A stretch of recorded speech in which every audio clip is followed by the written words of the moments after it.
Hello, welcome to Ken Studies CAPF AC 2020 paper 1 GS through MCQ में आज हम इस वीडियो में क्विज नंबर 60 का सॉल्यूशन देखेंगे। इसमें फर्स्ट है the luxuriant growth of natural vegetation in tropical rain forest is due to.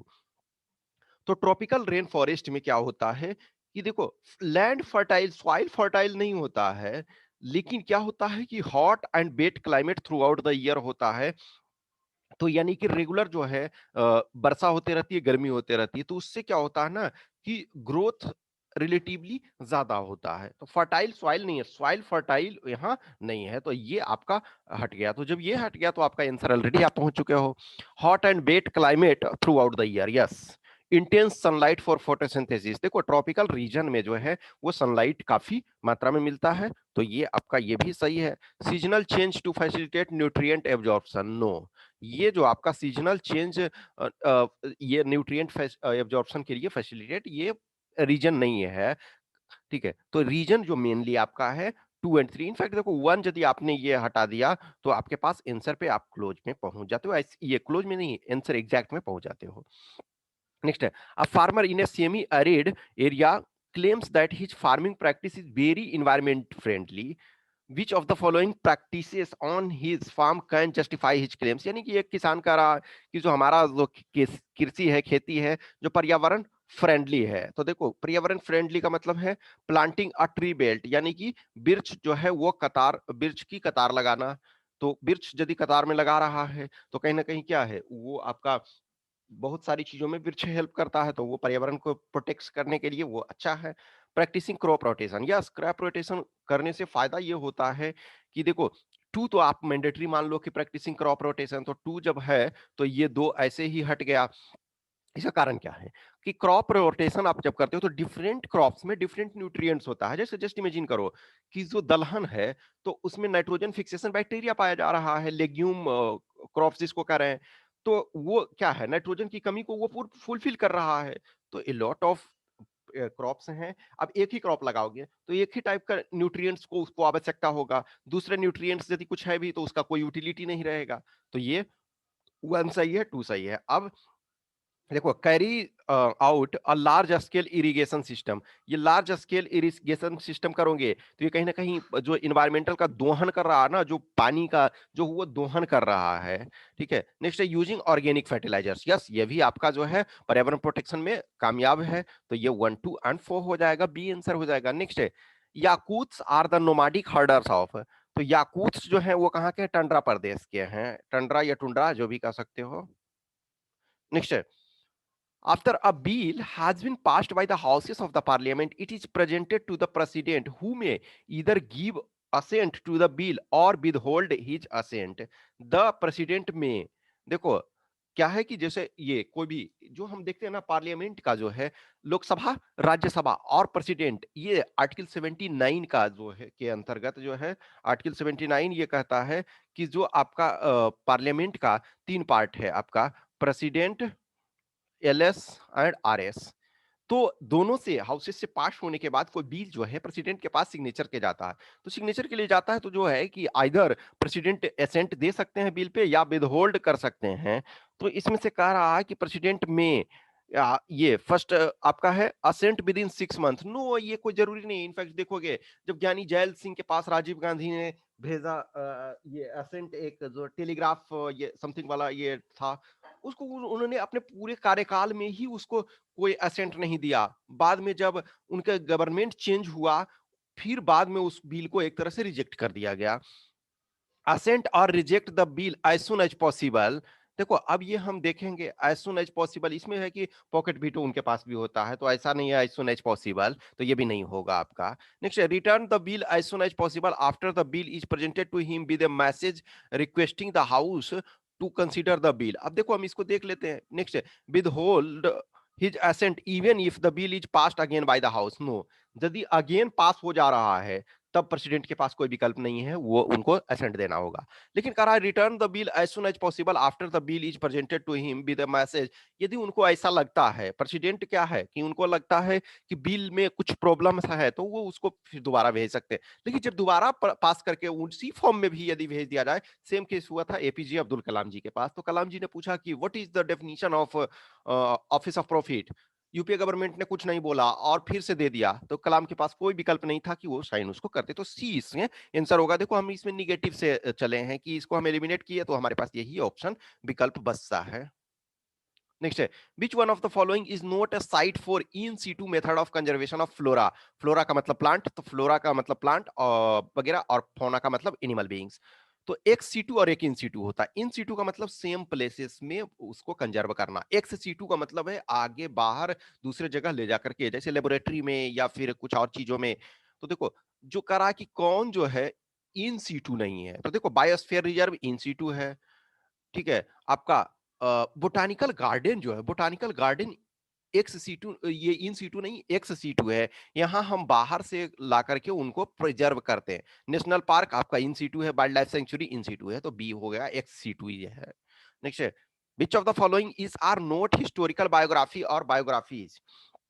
तो देखो हर्षचरिता आप जान ही रहे हो कि हर्षवर्धन से रिलेटेड है। तो एक चीज देख लो कि जो हिस्टोरिकल बायोग्राफी हर्षचरिता हर्षवर्धन से रिलेटेड है, तो इसका मतलब तो ये है बायोग्राफी। तो जब ये बायोग्राफी है, तो देखो टू आपका इसमें है, ये टू आपका इसमें है टू, तो इसका मतलब टू तो आंसर में शामिल नहीं आपका होना है। तो ये आप नोट कर रहा है, तो आप इसको टू जिसमें जिसमें है उसको आप ये एलिमिनेट कर सकते हो। तो दीप वंशज जो है, दीप वंशज जो है वो आपका बुद्धिस्ट से रिलेटेड है, तो वो हिस्टोरिकल ये बायोग्राफी ये नहीं है। ये आपका जो बुद्धा वगैरह श्रीलंका में बुद्धिज्म के रिलेटेड संबंधित चीजें उसमें ये दिया हुआ है। तो ये आपका ये ए हो जाएगा इसका। नेक्स्ट है, which of the following pairs are correctly match. Traveller तो मार्को पोलो इटली से आए, इब्न बतूता मोरक्को से आए, निकिटीन रसिया से आए, और शायदी अली रईस ये जो आपके हैं ये टर्की से आए। तो ये सब के सब सही हैं, ये चारों पेयर सही हैं, तो सी हो जाएगा।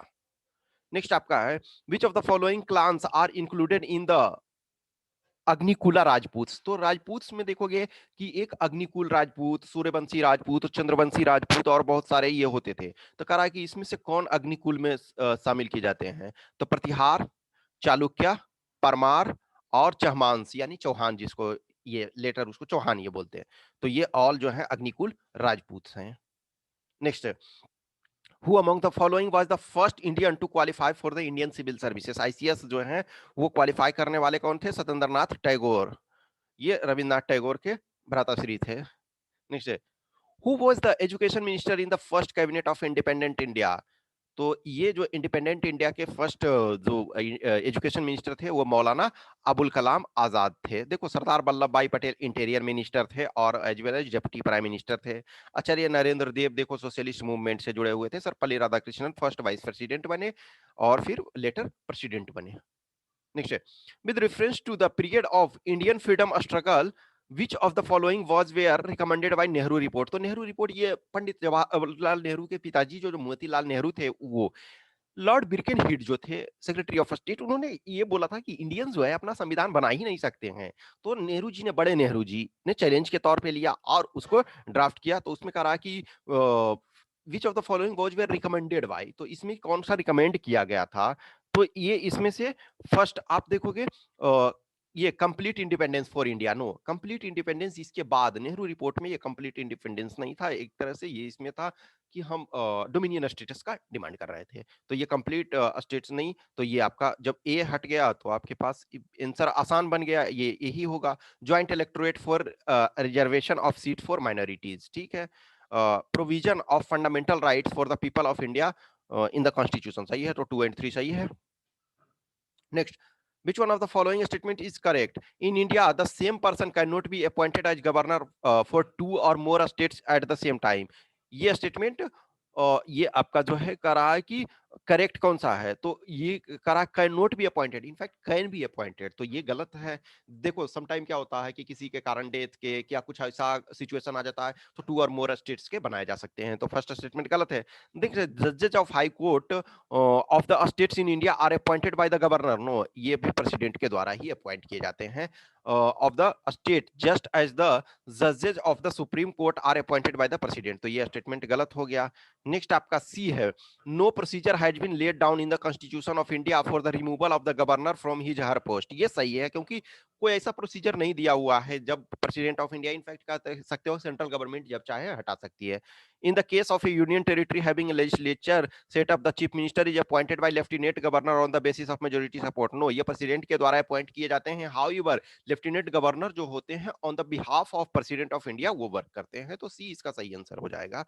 नेक्स्ट आपका है, consider the following statements, an amendment to the constitution of India can be initiated by an introduction of a bill in the Lok Sabha only, no ये only जो है वो गलत हुआ कि लोकसभा और राज्यसभा दोनों में ये किए जा सकते हैं, तो फर्स्ट स्टेटमेंट गलत हो गया। Next, if such an amendment seeks to make changes in the federal character of the constitution, the amendment also requires to be ratified by the legislature of all the states of India, no all the states of India नहीं, at least half of the number of states, मान के चलो अभी 28 states हैं तो कम से कम 14 states से आपको जरूरत होगा। नेक्स्ट है, तो सॉरी, तो इसमें आपका डी हो गया, दोनों गलत हो गया, तो नेक्स्ट है आपका with reference to Rowlatt satyagraha, इसके बाद ही जो देखोगे जलियांवाला बाग मैसेकर हुआ, which of the following statement is are correct? Rowlatt act was based on the recommendation of sedition committee, तो रॉलेट एक्ट जो था वो आपका ये सेडिशन कमिटी के पे बेस्ड था, तो फर्स्ट स्टेटमेंट सही है। Rowlatt satyagraha, in Rowlatt satyagraha Gandhi ji try to utilise the home rule league, तो देखो ये कह रहा है कि होम रूल लीग जो था, होम रूल लीग उसी ड्यूरेशन में चल रहा था, तो गांधी जी ने एक तरह से होम रूल लीग का जो ऑर्गेनाइजेशनल स्ट्रक्चर था तो उसको यूटिलाइज करने का ये कोशिश किया, तो सही है, ये भी सही है। तो फर्स्ट आप ये गलत हो गया। अब देखो ये भी गलत हो गया। अब हमारा ये 3 पे दारोमदार है। Demonstration against the arrival of Simon commission coincided with Rowlatt Satyagraha, no Simon commission उसके बहुत बाद ये आया, तो ये गलत हो गया, तो ये बी इसका सही आंसर होगा। नेक्स्ट आपका है, when the Reserve Bank of India reduces the SLR यानी statutory liquidity ratio by 50 basis point, which of the following is likely to happen? तो India GDP growth rate increased drastically, no यदि ऐसा हुआ होता तो basis point को और भी बढ़ा दिया गया हुआ होता है एसएलआर, तो ये ऐसे ही खत्म हो गया ऑप्शन ये। Foreign institutional investor may bring more capital into our country, ये कोई जरूरी नहीं है, ये इस चीज को हम फिलहाल देखेंगे। शेड्यूल कमर्शियल बैंक में कट देयर लेंडिंग रेट, हाँ ये अप्रोप्रिएट है कि यदि एसएलआर कम कर दिया जा रहा है यानी बैंक के पास अधिक पैसे होंगे बोरो करने, ये लेंड करने के लिए, तो वो अपना इंटरेस्ट रेट कर सकते हैं, ठीक है। It may drastically reduce the liquidity of the, in fact ये लिक्विडिटी को बढ़ाएगा, तो ये भी गलत हो गया। तो ये मोस्ट अप्रोप्रिएट आपका ये इसका कोई जरूरी ही नहीं है, ठीक है, तो ये आपका सी हो गया। नेक्स्ट आपका है, who among the following died in exile, exile का मतलब जो भी है कि निर्वासित लाइफ में, तो देखो रानी लक्ष्मीबाई युद्ध में बैटल में यानी एक तरह से 1857 की क्रांति में ही वो मारी गई। बहादुर शाह जफर, देखो बहादुर शाह जफर को यहाँ से रंगून भेज दिया गया, तो रंगून में ही उनकी 1868 में इनका डेथ हो गया, सॉरी 1862 में इनका डेथ हो गया।